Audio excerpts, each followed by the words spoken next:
Écrire, c'est de toute façon affronter le chaos, affronter l'ordre chaotique du monde, dans le but éventuellement de construire un cosmos.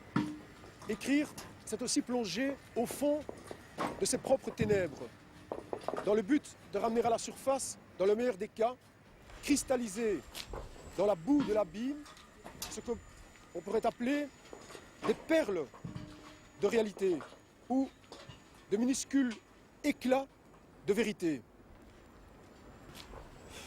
Écrire, c'est d'une certaine manière tomber en haut. En fait, tu vois, pour des raisons d'abord économiques, on se chauffe au bois. Hein.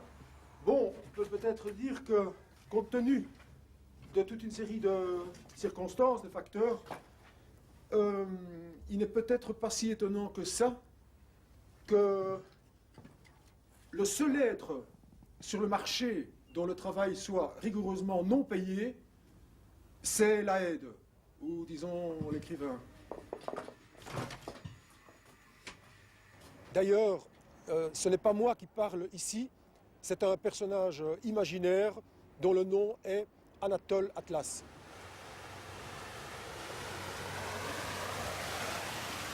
Anatole Atlas, Anatolie, Atlantide, soleil levant, soleil couchant.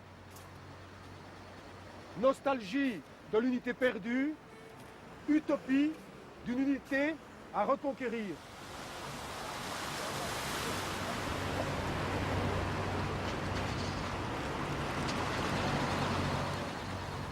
Alors, qui est-il, ce personnage qui endosse plusieurs personnalités? Il est d'abord un alter ego, il est aussi le grand-père de cet alter ego portant le même nom que lui, un vieil Aède grec, né à Bruxelles en 1899 et assassiné sur le canal.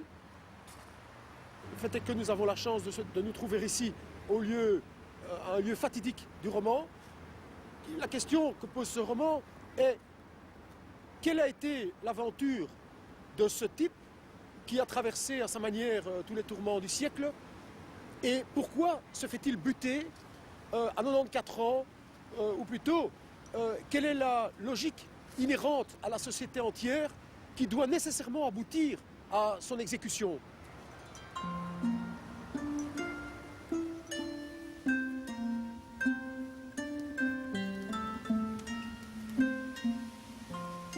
Imaginons, dans la mythologie grecque, Pléione est la femme d'Atlas et la mère des Pléiades. C'est elle qui signe les jarres et sculptures en terre cuite déposées dans ce jardin des Hespérides. Comme on peut le voir, les personnages mythologiques sont très présents. Le Minotaure, les déesses crétoises, le dieu Pan et une des divinités celtes, Cernunnos. Les rapports troublants existant entre l'homme et l'animal sont à l'origine même des mythes fondateurs de notre civilisation. Ne peut-on pas dire qu'ils questionnent de multiples façons notre belle aujourd'hui? Avons-nous perdu le fil d'Ariane?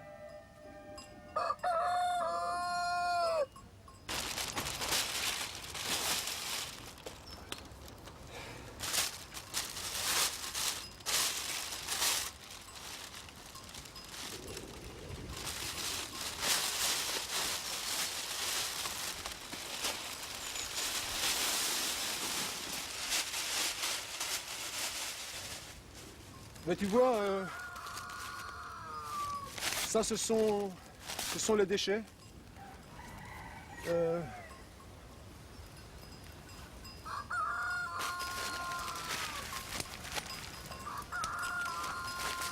Donc les déchets de la grande surface. La grande surface alimentaire, littéraire, humanitaire et militaire. La grande surface, en principe, destine ça à la grande broyeuse. Et nous avons une manière de nous organiser entre pauvres pour récupérer ces déchets et pour organiser des petites fêtes.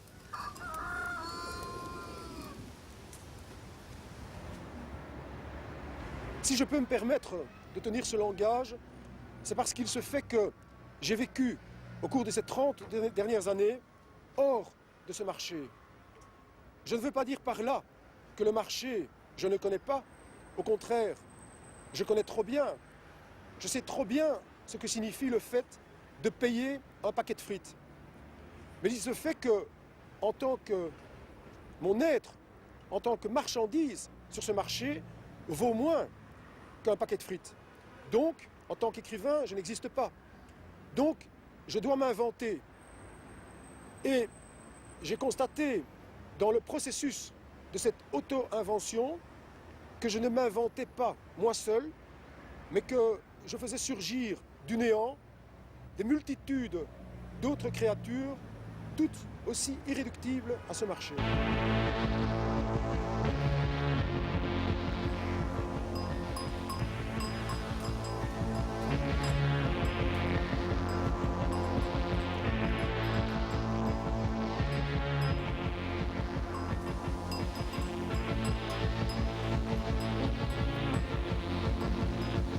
La chèvre! Écoute ça, la chèvre! Redzina, tu écoutes? Les poules! Vous écoutez? Il faut encore retravailler la métaphore, mais elle est trouvée. La métaphore.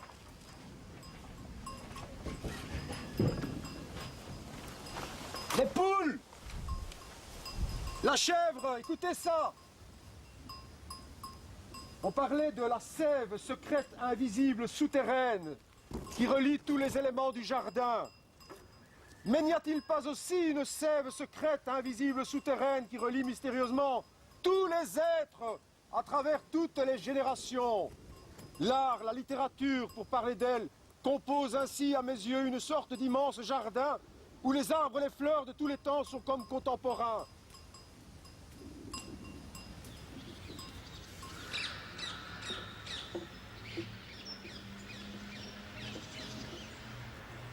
Il me semble que l'usage dominant des mots aujourd'hui est un usage qui répond à la logique militaire selon laquelle un message qui a été produit par l'autorité doit se transmettre aux subalternes jusqu'aux petits soldats sans qu'il y ait la moindre perdition de ce message. Ils ont perverti la mission du chanteur ambulant, de l'aveugle errant et fou, qui s'en allait par les routes, la tête pleine de légendes inventées en chemin.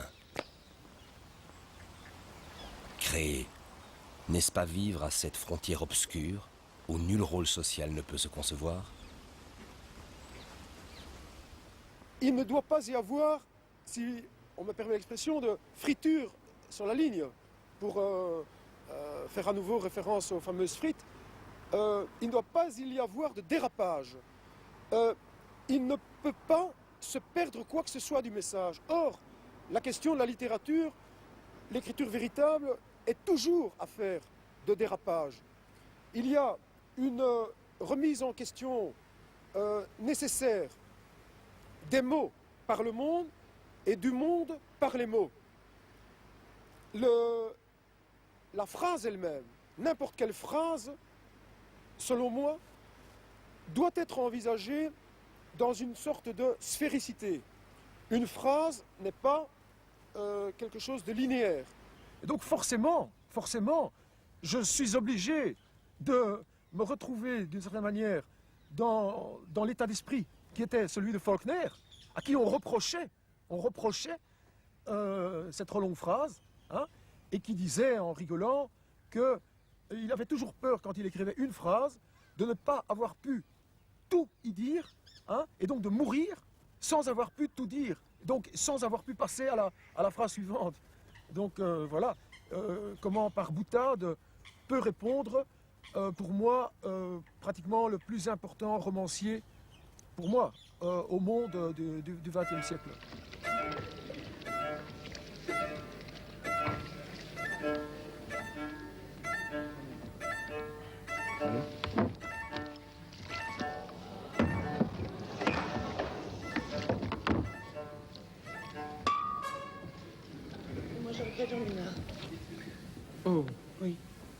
vous allez me brutaliser, mais je m'exprime à ma façon, comme ce monsieur.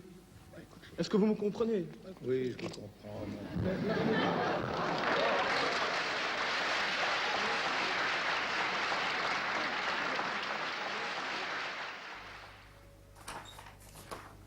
Bien sûr, mon travail plastique est à l'opposé de ce que montrent en vitrine les milieux officiels. Ils préfèrent de loin les socles vides. Supprimez les statues, conservez le socle, et vous aurez une bonne chance d'être sélectionné pour la prochaine Documenta de Cassel. De même, le travail d'Atlas, par la manière dont il interroge le monde à travers ses écrits, s'oppose aux productions qu'on trouve en tête des ventes dans les grandes surfaces. Atlas et moi avons passé notre enfance en Afrique.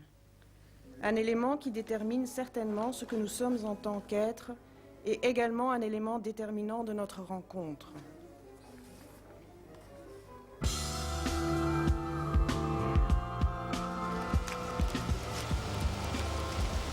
J'ai entendu dire que le fait de se soumettre à un effort physique un petit peu intense, par exemple ici je fais 12 km, bon j'essaie de faire ça 2 fois par semaine, le fait de se soumettre à une activité physique libère, paraît-il, dans le cerveau des morphines qui produisent parfois des effets curieux.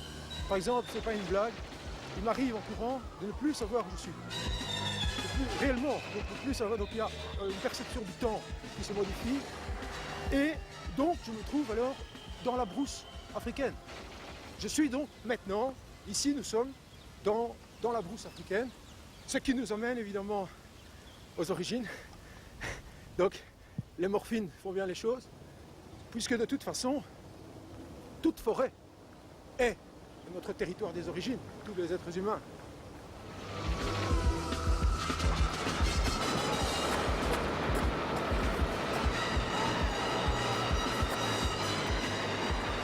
On ne se rend pas bien compte du fait que pour courir, l'expiration est encore plus importante que l'inspiration. Il faut cracher, comme dans l'écriture. Ça ressemble à un jeu de mots. On ne peut pas éventuellement être inspiré si on n'expire pas. Souvent, c'est-à-dire une phrase qui tient debout, c'est une phrase dans laquelle on a rendu son dernier souffle. Alors, si je me retourne et que je contemple le merveilleux édifice que nous avons là devant nous, il y a 2 manières de l'appréhender. Selon la logique des apparences, d'une manière visible, cet édifice est construit de pierre et de toute une série de matériaux de construction. La logique dominante, la logique du pouvoir, souhaiterait qu'on s'arrête à cette vision-là. Bon, pour ma part, je me suis permis dans un roman, donc, le roman Mamiwata, publié il y a quelques années, et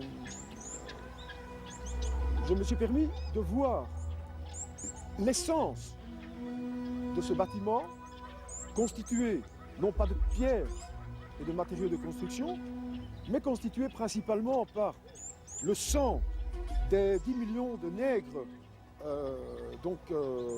qu'a coûté le premier génocide de ce siècle organisé par le souverain Léopold II, le sang de ces 10 millions de nègres du bassin du fleuve Congo, l'ivoire, le caoutchouc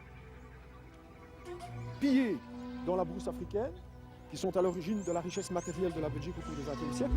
Et donc, je fais de ce qui est devenu, donc de cet ancien palais, devenu musée, aussi bien que du cinquantenaire, que du palais de justice ou de la basilique de Kuckelberg, j'en fais des surgissements constitués par la matière de l'ivoire, du latex, on peut aussi bien dire de l'uranium. Il décèle en moi l'odeur indéracinable du fleuve et la fleur du frangipanier, le cri sauvage des bolicocos, la rouge grimace du macaque. Au loin, le canal battait ses pulsations, comme un fleuve, de la nuit jusqu'au jour, abreuvant de son rythme les 1000 collines de Bruxelles.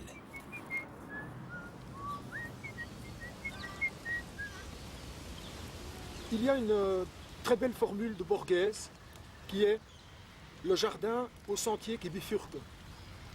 J'ai l'impression qu'il n'existe pas de sentier qui ne bifurque pas. On pourrait même ajouter que les sentiers bifurquent non seulement dans les 2 dimensions de l'espace, mais dans les 3 dimensions de l'espace. Et même aussi dans la 4e dimension, qui est celle du temps, et même aussi dans la 5e dimension, qui serait celle du rêve et de la mémoire.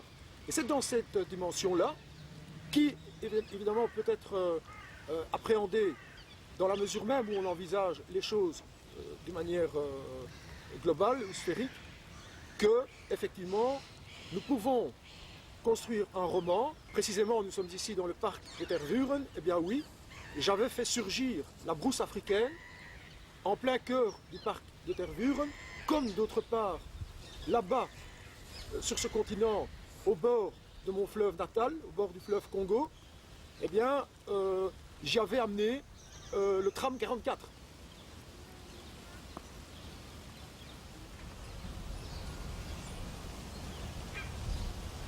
En fait, l'aplatissement accéléré de la création artistique et littéraire coïncide avec la mondialisation de l'économie. Dans le même mouvement où la marchandise uniformise et standardise toute réalité humaine à l'échelle de la planète, une mondialisation des signes semble interdite dans les domaines de l'art et de la littérature. Or, c'est de cela qu'il s'agit essentiellement dans notre travail.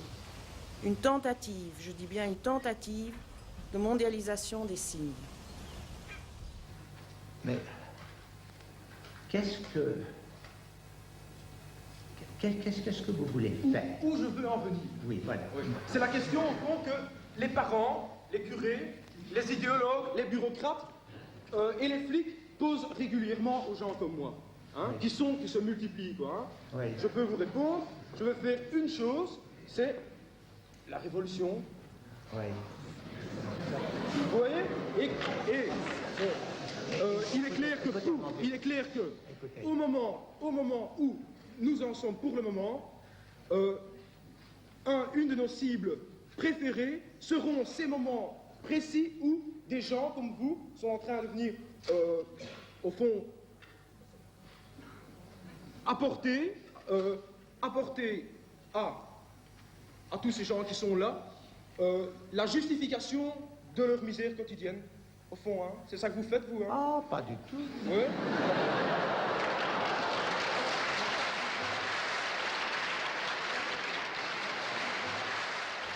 Enfin, on ne serait pas, disons, on ne serait pas dans la même situation si tous ceux qui, depuis, disons, une trentaine d'années, ont prétendu se mettre en sécession ou en rébellion contre la société, eh bien, s'ils avaient, d'une certaine manière, tenu leurs promesses. Et d'une certaine façon, ça fait partie de cette espèce de marécage généralisé, eh bien, cette espèce donc, moi j'appelle ça marécage, donc ces dizaines de milliers de gens qui continuent à arborer les signes extérieurs d'une transgression des codes et des normes, etc., mais en réalité, qui parfois sont les plus sûrs garants de la prospérité du système. Voilà ce que aime le milieu officiel, c'est la banalité, la généralité et l'originalité. On sait bien que l'originalité, c'est le phénomène moteur, c'est l'élément moteur du phénomène des modes. On sait que, et c'est ce dont se nourrit le marché. Donc, culte de l'originalité, oui, culte de la généralité, oui, mais à cela s'oppose, selon moi, ce que j'appellerais une quête ou une recherche de l'originalité ou une quête des origines.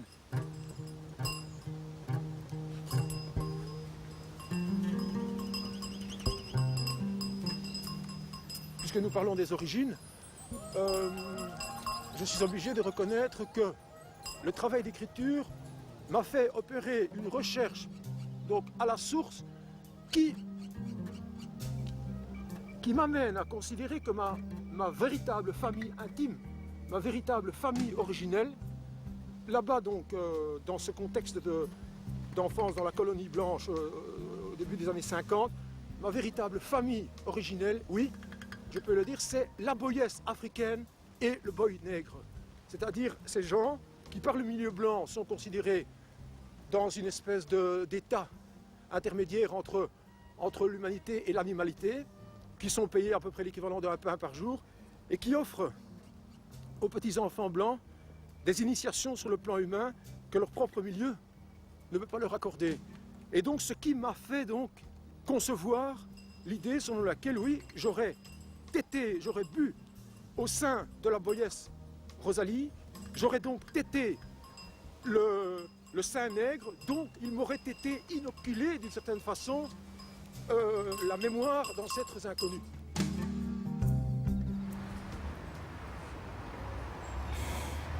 Ordou Kani, ça veut dire chef de tribu en langue persane.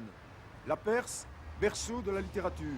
C'est en Perse que, au temps des croisades, les Occidentaux sont allés chercher ces formes spécifiques que sont le conte et la fable, qui ramèneraient en Occident et qui seraient à l'origine du roman courtois, donc ensuite du roman.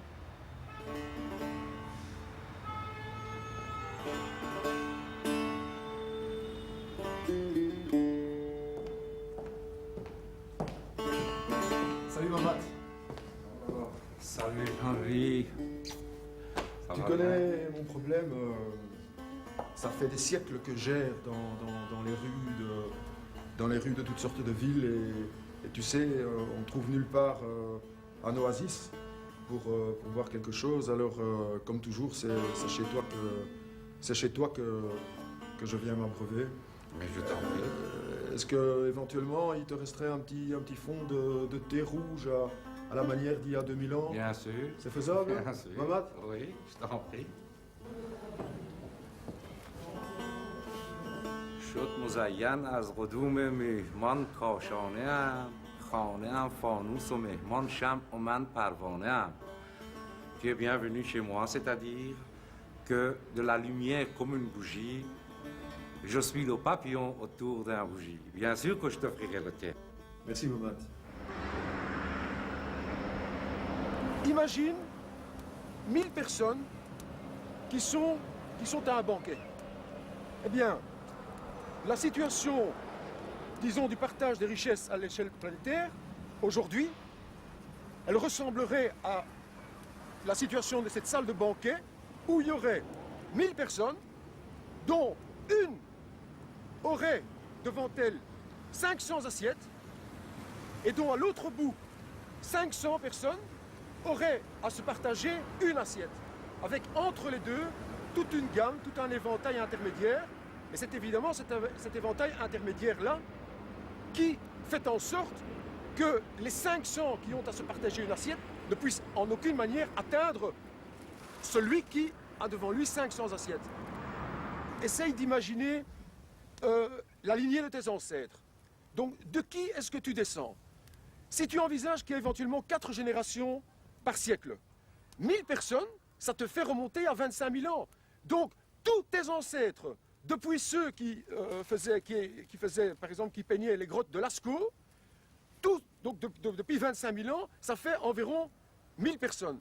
Est-ce que tu peux imaginer que ces 1000 personnes donc, de ta propre lignée soient rassemblées, on pourrait l'imaginer, soient rassemblées dans une pièce et qu'il y ait un type de rapport entre vous qui soit de cette même nature-là. Donc c'est inimaginable.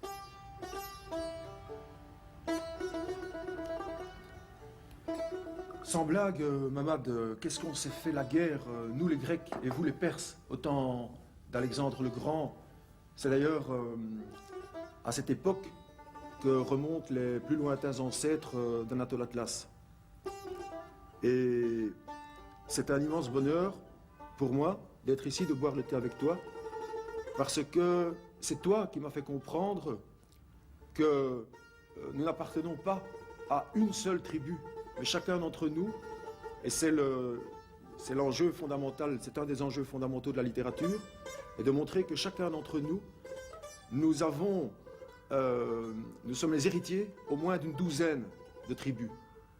Ainsi, lorsque nos ancêtres, depuis que nos ancêtres se sont fait la guerre, hein, Mamat et moi, nous avons enterré toutes ces vieilles querelles depuis longtemps, hein, grâce notamment à quoi? Grâce au tapis magique.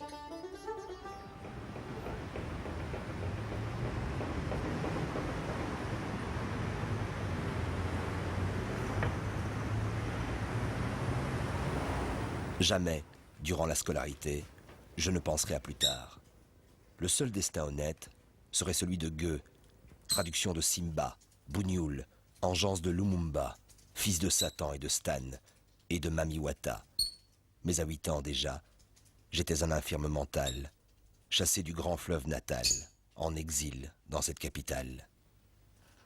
Bruxelles, ville sans fleuve, labyrinthe, absence de sens, marécage, stagnation, putréfaction, espace liquide sans source ni estuaire, espace liquide privé d'origine et de destination ultime, si ce n'est celle d'être un centre nerveux d'exploitation économique, de pouvoir politique, d'hégémonie culturelle, ou plutôt anticulturelle, puisque la vraie culture, à savoir l'esprit des ancêtres, est enfermé, prisonnier dans les souterrains, sous la surface du visible, dans les égouts de la ville. Évidemment, le bois, le choix du bois n'est pas exclusivement dicté par des raisons économiques, puisque la fumée, hein, c'est ce qui fait d'ailleurs la force de l'Afrique. Partout en Afrique ou dans les pays du tiers-monde, vous sentez une odeur de bois qui brûle. Là où il y a du feu, construisons un feu, disait Jack London. Là où il y a du feu, il y a de l'espoir. Le feu, la fumée, c'est pratiquement, c'est le label de l'être humain. La fumée, c'est la médiation entre le feu et l'eau. Donc la combustion. La fumée, c'est aussi la médiation entre les hommes et leur divinité. Donc, ça veut dire que il est essentiel d'avoir un petit feu chez soi. Un petit feu de bois. Et tout ça, nous le devons à Meneer van Diest, le meilleur marchand de bois du monde. On remue pas mal de souffrances, de blessures, de douleurs. À partir du moment où on remue, mettons des choses qui sont des croûtes, des choses qui sont collées au fond, collées au fond d'un marmite, effectivement, on peut arriver à une jubilation quand, avec sa louche, avec sa cuillère en bois, on a l'impression d'être arrivé à un résultat où il n'y a plus des morceaux de brûlés dans le fond de la casserole et, mettons, à la surface, quelque chose qui serait glacé. Donc on a atteint une sorte d'homogénéité, il n'y a rien à faire. Je ne sais pas quel mot utiliser ou quelle image utiliser, donc à défaut, je continue à utiliser celle de la sphère. Il n'y a aucun phénomène de la réalité sociale qui est exempt de contradiction. Et donc il est clair qu'à tous les niveaux, même, je dirais, donc je suis très très très loin de moi l'idée de venir avec le slogan tous pourris, par exemple. L'idée de dire, par exemple, toute la classe politique dans le même sac. Absolument pas.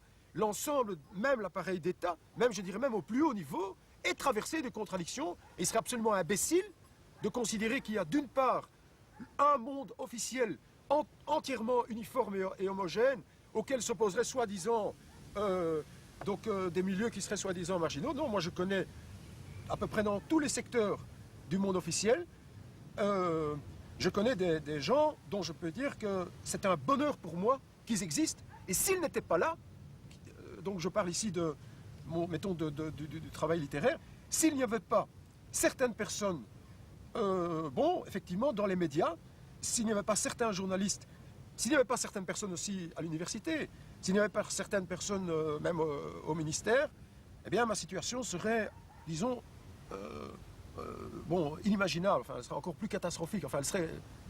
Désespéré. Donc oui.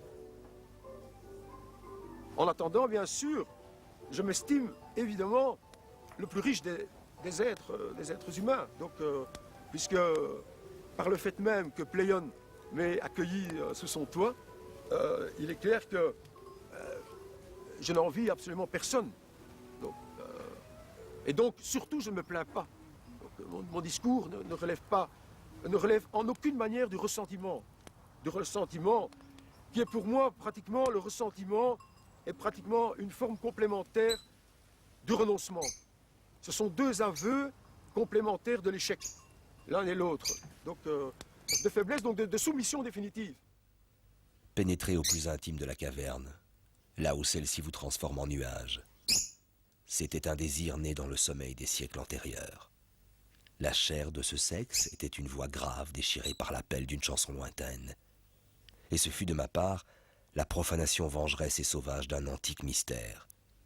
Cette lueur d'or dans ses yeux verts, j'étais le gisant, elle, l'orante.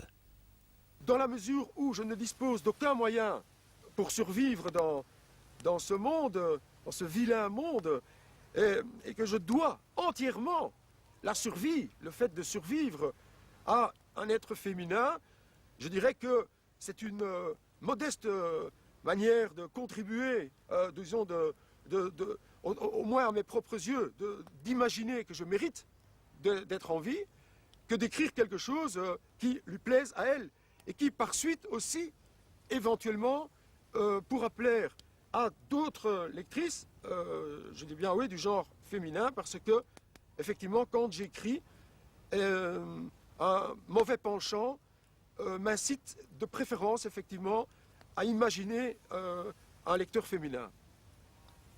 Et donc, comme il est noté quelque part dans le dernier bouquin, oui, j'écris pour faire danser les femmes.